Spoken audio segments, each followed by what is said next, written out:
వందే మాత్రం. నేను మీ జర్నలిస్ట్ నవత. ఎక్కడైతే మన్మోహన్ హెలికాప్టర్ దిగడానికి చైనా అనుమతి ఇవ్వలేదో అదే అరుణాచల్ ప్రదేశ్లో బ్రహ్మోస్ క్షిప్ని ఎక్కుపెట్టి ఉంచాడు. ఎక్కడైతే కాశ్మీరీ పండిట్లు చంపబడి తరిమివేయబడ్డారో అక్కడే వారిని పునరావాసం కల్పించి వాళ్ళను రప్పించారు.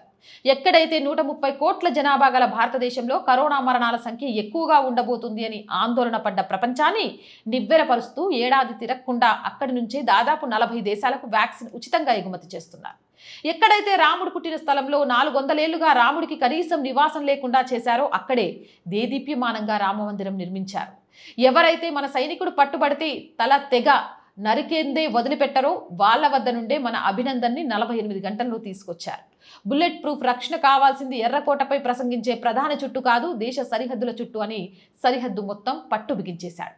ఇదంతా నరేంద్ర మోదీ ప్రభుత్వం చేసి చూపించిన అసాధ్యం అనుకున్న సుసాధ్య పనులు.